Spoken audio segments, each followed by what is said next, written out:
მე-20 საუკუნის დასაწყისში ქართული ლიტერატურა ღრმა ტრანსფორმაციის პერიოდში შევიდა. ახალმა ესთეტიკურმა მოძრაობებმა, ფილოსოფიურმა იდეებმა და მხატვრულმა ექსპერიმენტებმა ტრადიციული ლიტერატურული ლანდშაფტი შეცვალა. ამ განახლებაში გადამწყვეტი როლი შეასრულა გრიგოლ რობაქიძემ, რომელმაც ბევრ სხვა რამესთან ერთად ქართულ ლიტერატურაში მოდერნისტული დრამატული პრინციპები შემოიტანა. რობაქიძის დრამატულ ნაწარმოებებს ლონდა, მალშტრემი, ლამარა, კარდუ და უდეგა განსაკუთრებული მნიშვნელობა აქვს ქართული თეატრის ისტორიისთვის. ძირითადად 1917-1929 წლებში დაწერილი ეს პიესები უკავშირდება ძველი დრამატული ტრადიციებიდან თამამ გადახვევას და ახალ ფილოსოფიურ სიღრმეს, სტილისტურ ინოვაციას და მითოლოგიურ სიმბოლიზმს, რომელიც შემოიტანა რობაქიძემ ქართულ სცენაზე. ამის მიუხედავად, რობაქიძის დრამატურგია დიდი ხნის განმავლობაში უგულებელყოფილი იყო პოლიტიკური მიზეზების გამო. ავტორის გადასახლებამ და იდეოლოგიურმა დევნამ საბჭოთა ეპოქაში მისი მრავალი ნაწარმოების მარგინალიზაცია გამოიწვია. ყველაფრის მიუხედავად, მისი პიესები გადარჩა და დღეს ქართული მოდერნისტული დრამის მნიშვნელოვან მიღწევებად რჩება. რობაქიძის თეატრალური სამყარო ფილოსოფიის, მითოლოგიისა და მხატვრული ექსპერიმენტების შეხვედრის წერტილია. გრიგოლ რობაქიძე ცდილობს ხელახლა გადაიაზროს კულტურის, იდენტობისა და ბედისწერის მნიშვნელობა, სწრაფად ცვალებად სამყაროში. თეატრის სამყაროში რობაქიძის შესვლა მე-20 საუკუნის დასაწყისის საქართველოს უფრო ფართო კულტურულ გამოღვიძებას დაემთხვა. ქართველი მწერლები აქტიურად იყვნენ ჩართული ევროპული მოდერნისტული იდეების გადააზრებასა და გავრცელებაში, ხოლო თავად რობაქიძემ განათლება ევროპაში მიიღო. ამ გამოცდილებამ მას საშუალება მისცა თანამედროვე ლიტერატურული და ესთეტიკური ტენდენციები აითვისებინა და ისინი განსხვავებულად გადაეაზრებინა ქართული კულტურის პერსპექტივის გათვალისწინებით. ბევრი ტრადიციული დრამატურგისგან განსხვავებით, რობაქიძე დრამას არ მხოლოდ როგორც თხრობას, არამედ როგორც რთულ მხატვრულ სინთეზს უყურებდა. თეატრის შესახებ თეორიულ რეფლექსიებში ის ამტკიცებდა, რომ დრამატული ხელოვნება უნდა გავიგოთ როგორც კოლექტიური ფენომენი, რომელიც აერთიანებს რამდენიმე მხატვრულ კომპონენტს. დრამატურგის ტექსტს, ვიზუალურ ჩანაფიქრს, მუსიკას, მსახიობის ოსტატობას და რეჟისორის შემოქმედებით სინთეზს. რობაქიძისთვის თეატრი არ ყოფილა უბრალოდ ინსცენირებული ლიტერატურა. ეს იყო დინამიკური ორგანიზმი, რომელსაც აყალიბებს რიტმი, მოძრაობა და ეპოქის სულისკვეთება. თავის ესეში „თეატრი როგორც რიტმი“ მან ხაზგასმით აღნიშნა, რომ თანამედროვე თეატრმა უნდა ასახოს თანამედროვე ცხოვრების ტემპი, მანქანების, ტექნოლოგიების და თანამედროვე ცივილიზაციის რიტმი. ეს თეორიული პერსპექტივა მიუთითებს თუ რამდენად ღრმად იყო რობაქიძე ჩართული ევროპულ სახელოვნებო მოძრაობებში.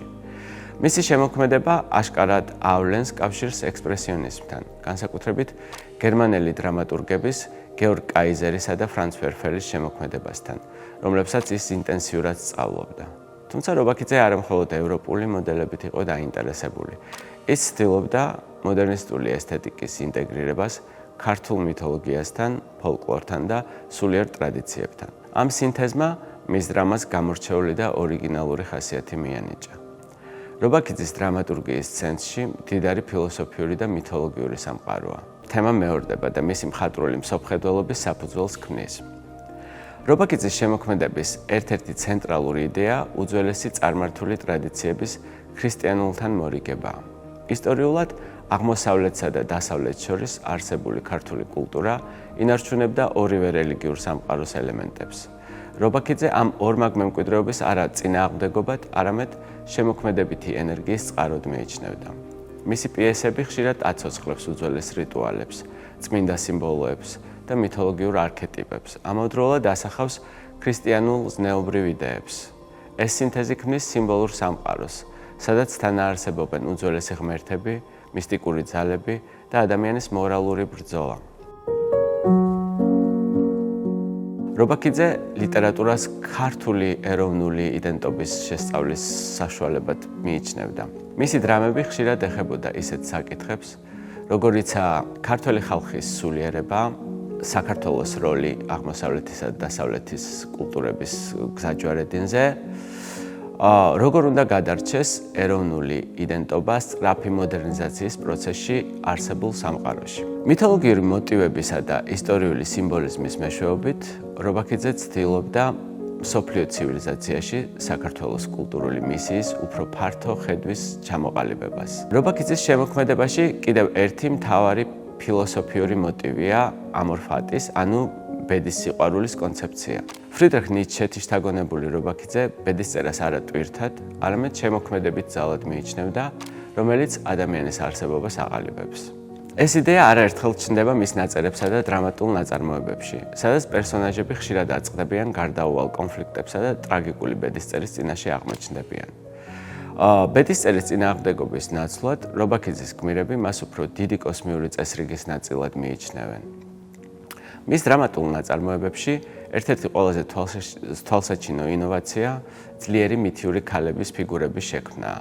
ისეთი პერსონაჟები, მაგალითად, როგორიცაა ლონდა და ლამარა, რომლებიც არქეტიპული ქალური ძალების განსახიერებაა. ერთი მხრივ შემოქმედებითი და მეორე მხრივ დამანგრეველი, წმინდა და მაცდური საწყისი. მაგალითად, ლონდას გმირი წარმოდგენილია როგორც იდუმალი ქალი, რომლის სახელიც უკავშირდება ზღვას და უძველეს რიტუალებს. მისი ბუნდოვანი წარმოშობა და ზებუნებრივი აურა აცოცხლებს მითოლოგიურ პარალელებს, მაგალითად აფროდიტესთან. ეს ქალი პერსონაჟები ხშირად განასახიერებენ დიონისურ ენერგიას, ნების, გარდასახვისა და მისტიკური გამოცდილების თვალსაზრისით. მათი მეშვეობით რობაქიძემ შემოიტანა ახალი დრამატული არქეტიპი ქართულ ლიტერატურაში.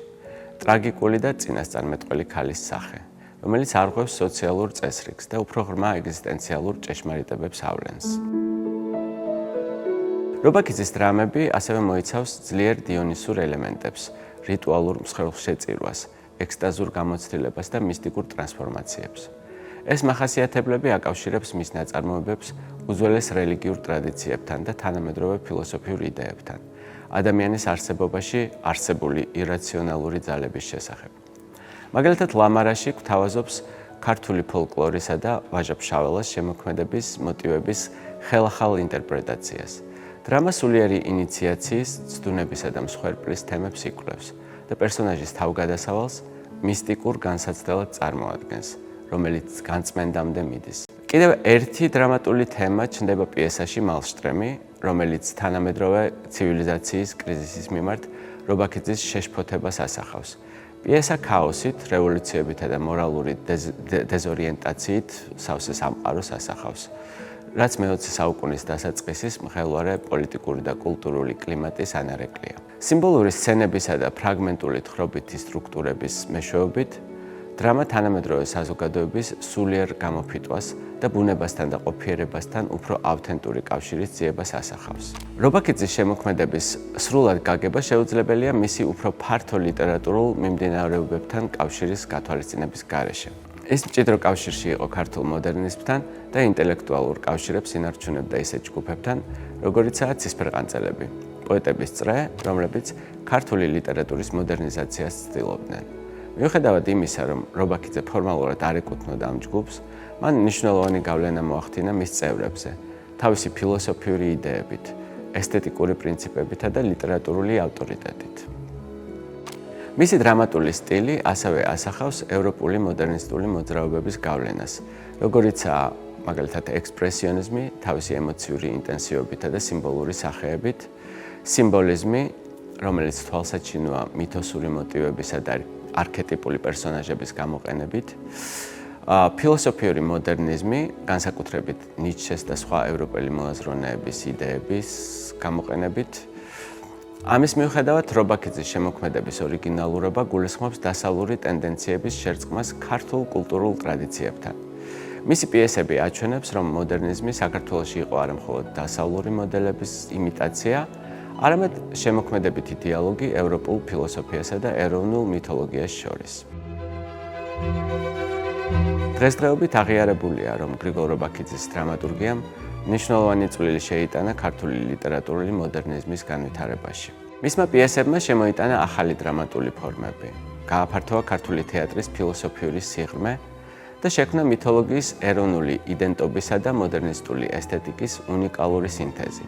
ევროპული ინტელექტუალური ტრადიციებისა და ქართული კულტურული მემკვიდრეობის გაერთიანებით რობაქიძემ ახალი მხატვრული შესაძლებლობები გახსნა ქართული დრამისთვის. პოლიტიკური დაბრკოლებების მიუხედავად, რომლებიც ოდესღაც მარგინალიზებულად აქცევდა მის შემოქმედებას, მისი დრამატული ხედვა კვლავაც შთააგონებს მკვლევრებს, თეატრის პრაქტიკოსებს და მკითხველებს. მისი თეატრი არ არის მხოლოდ ისტორიული ფენომენი. ის ბედისწერის, კულტურის და საკრალურის მიმართ კაცობრიობის დამოკიდებულების ნიმუშია.